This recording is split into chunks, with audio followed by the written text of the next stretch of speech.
Welcome in to a new, different version, quarantine version Different looking of our version. video podcast, Musings from the Mountains. I am Keenan Cummings, managing editor for WVSports.com, And I'm staff writer Patrick Kotnik for WVSports.com. doing something a little different. If you haven't noticed, trying out the little Zoom feature here to try to bring you a podcast. We're in quarantine right now, practicing social distancing.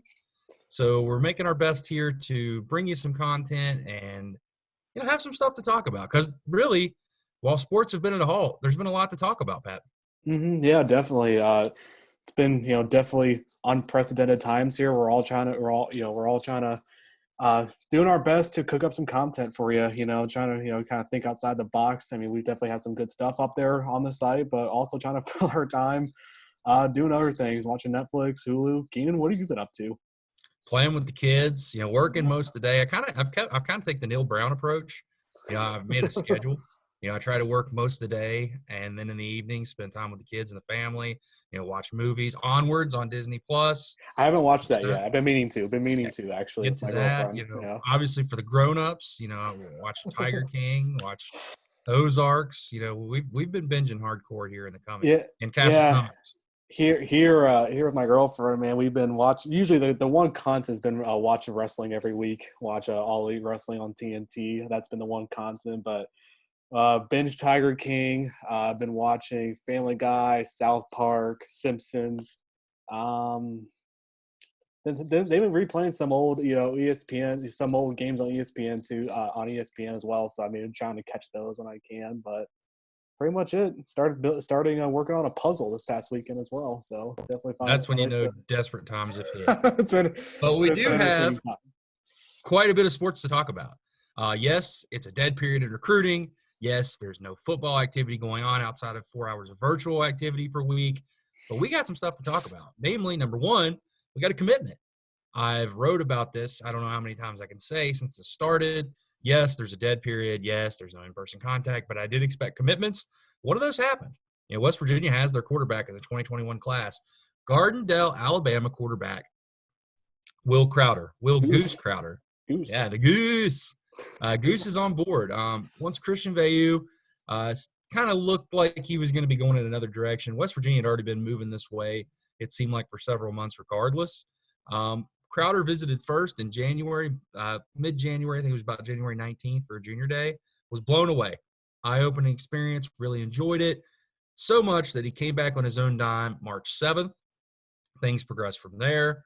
And West Virginia has their quarterback. Our athletic quarterback. He's listed as a pro style. Watch his tape, though. Needs to work on his delivery a little bit, but that's going to come. Very accurate, gets the ball out quick, has great mobility. Pretty much the three things that Neil Brown wants to find in a quarterback. Had some really good offers as well. Virginia Tech, Kentucky, Iowa State, Vanderbilt, Boise State, Wake Forest. So he had quite a few good offers. Some other schools were sniffing around as well. But a big pickup for West Virginia. Now they have five, a whole hand worth of commitments in the class. And the good news with that, too, is West Virginia now, we're sitting here at April 8th. They have their quarterback. They have one really talented wide receiver. They have their left tackle of the future and some other really interesting pieces as well in this class that's really just getting started. West Virginia's ranked 19th right now in rivals, but big-time pickup at a big-time position. You always want to have your quarterback in the fold early to be able to get more players on board. Quarterbacks are kind of those guys, they're the guys holding up the lantern that brings everybody else close in the dark. So that's what we're talking about with quarterback. West Virginia's got a good one. On the basketball front, West Virginia has one scholarship to fill. Brandon Napper is gone into the transfer portal. And West Virginia's trying to fill that. Struck out with Carlick Jones, the transfer from Radford. He's going to Louisville, but they are interested in a name that might sound familiar to you. Does the name Luther Muhammad ring a bell? It should on two fronts. West Virginia played him this past year at Ohio State, scored 10 points. I think he played around 25 minutes. But West Virginia also recruited him very hard out of high school in New Jersey. West Virginia was one of his finalists, ended up obviously committing to Ohio State, but now he's back on the market. Trim is listed down to 8 schools: Auburn, Georgia, Alabama, Seton Hall, Arizona State, UCLA, New Mexico, and your Mountaineers. He's going to take his time with this. Obviously, no official visits are going on right now, But I think obviously with what West Virginia has there, a connection, they're going to be in the race. Seton Hall is a popular early pick due to where he's from and the proximity, but he's a guy that could add a lot. A really skilled defender, lockdown perimeter defender. He averaged 7 points a game last year, 2.3 rebounds, in high demand. He had heard from 30, 40 schools once he announced, but he's narrowed things down, and West Virginia's in the mix. Maybe they'll be adding another guard. The only holdup with him is right now not a graduate transfer. He would be set out a year, play 2. But with waivers now, coronavirus, everything going on, who knows what could happen there. Neil Brown. We talked with Neil Brown today on this exact same medium, Patrick. Yeah. What stood out to you? Anything stood out to you from that conversation? 2 things I will say. Number one, the biggest thing that he's really emphasizing to his players right now is establishing a routine. Obviously, when you don't have spring practice, you don't have that normal routine. Normally these players would be going to class right now, going to practice, getting, going working out, going to training sessions and all that, seeing the trainers. Obviously, they don't have that right now. So now they're, it's, if anything that we've always said over and over again that the staff does, they have a plan, so they're really preparing for future scenarios. But number one, it's, they're really concerned about their health, but it's number one right now is establishing a routine along with, checking in on their health and well-being and all that. Number two, we got some news about summer camps, and Neil said, for the time being, they're not really expecting, these summer recruiting camps to take place, at least for the month of June. Obviously, Keenan, you and I have discussed this, probably last week that, we really didn't feel like this was going to happen. Doesn't look like he's not anticipating it. Obviously they have no spring evaluation period, but summer camps, at least for the month of June, don't look like they're going to happen. He said he could be wrong, but at least for the time being, it's looking like those June camps aren't going to happen. Yeah, and obviously that's a big chunk of what coaches do. People don't understand how important these evaluation periods are, because it's one thing to see something on tape. When you really start to make decisions on guys is when you're able to match what's on tape to what's in person. Plus, you pick up on intangibles that really you can't see on film. How competitive are these guys? How much these guys want to learn? How willing are they to be a good teammates? That's stuff you pick up in a camp setting, and it's really hard to duplicate that when you don't have it available. And also, too, you get to see him go against other elite, talent as well as, at the camp. I mean, you get the not that some of these players, don't face elite talent already, like in their high schools and their areas. But I mean, at camp, we really get to compete against some of the best of the best, of those at that camp. So you kind of miss out on that element as well. Yeah, I did ask Neil, too, a little bit about how innovative, how creative they have to be with recruiting. And they have to. You got to get a lot of different video work, graphic work. You've seen some of these graphics. If you follow West Virginia recruiting online, some recruits talking about, how impressed they've been with them. And I think you've got to try to find an edge any way you can. Neil said on his, I think, Mountaineer podcast the other day that, they're going to practice what they had before. They don't want to take commitments from guys that haven't visited. They're not in the business of that. So you got to try to expose these guys, get them interested enough to when they can come back and visit. And you'll see some things. I thought one subtle thing he said today that I picked up on was, they do hope to continue to add to the class during this. And it makes sense. It does make sense. West Virginia did an excellent job getting guys on campus early. Through those 6 junior days they had from December spanning to March, so many offered prospects have visited not once, sometimes twice, 3, 4, and they've been on campus. You look at Will Crowder, the most recent commitment.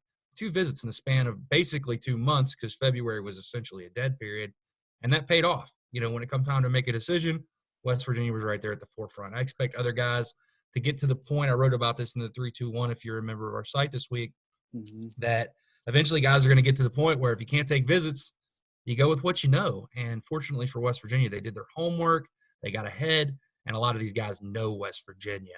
We'll have a lot more with Neil and some other stuff coming with our content in the coming days. I'm going to start working on it right after this, actually, get ready and roll out some stuff from what he had to say. But we'll have a lot there.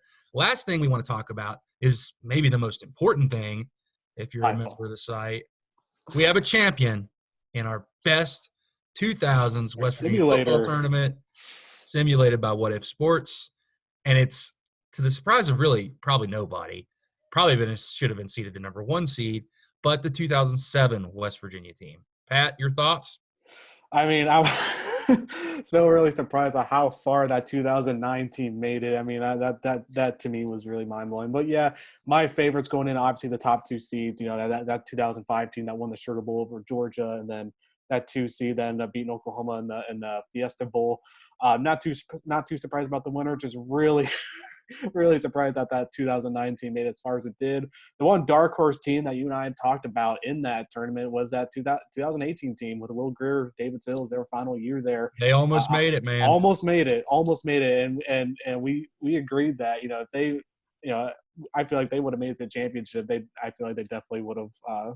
Definitely had a really good chance at winning it all, but that was kind of like our dark horse team with all that talent they had of advancing pretty far, and they did almost took it all.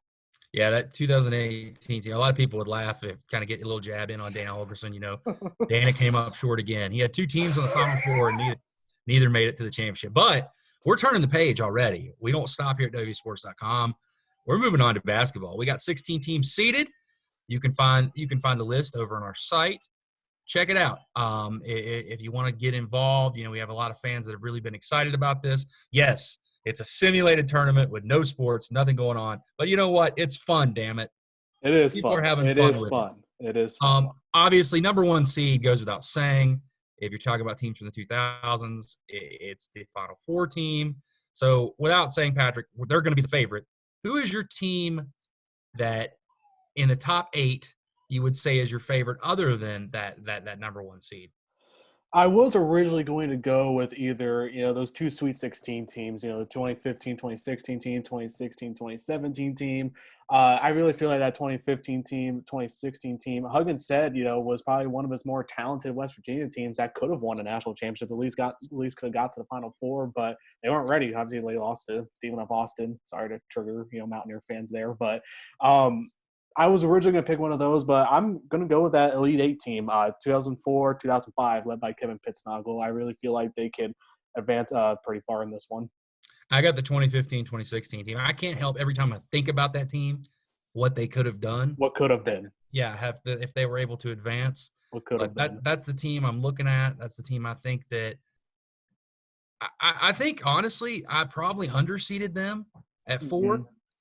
But it's hard to reward a team that just didn't get it done. They got caught slipping, and you got to kind of penalize them for that. Seeding these teams is not as easy as it seems, folks. I'm telling you this right now. I've asked for help. Everybody's got a different opinion, but it's not as easy as it seems, which leads me into this. My dark horse, seed 9 and above or below, however you want to look at it. Mine is that 2006, 2007 West Virginia team that somehow didn't make the NCAA tournament, went on to win the NIT. I still don't understand how that team didn't did not make the tournament. It bothers me to this day. That's back before I was on the beat. I was in school at West Virginia, so I was allowed to be a fan. That was still can't believe it. I'm in shock. I think that team is your dark horse. I think they're going to go pretty far in this tournament. Of course, knowing my luck, they'll be out in the first round. Keenan, that was my team too. NIT champions under Beeline, that 2006, 2017. Like I said, I really could have been a tournament team. I should have been a tournament team. That's my pick. Other pick that I thought about picking for this dark horse team was this year's team. The one that this is another case of what could have been. With this past year's team. They got that big win over Baylor on senior day to cap off the regular season, but little did we know what was going to transpire after that with all the conference tournaments being canceled due to the COVID-19 pandemic, and for good reason too. I mean, this is something obviously to take serious, but that would have been probably my second choice behind the NIT champions team under Beeline. Enjoy it. It's going to span for a little while, and then we're going to have our fantasy draft. We've already got people signed up.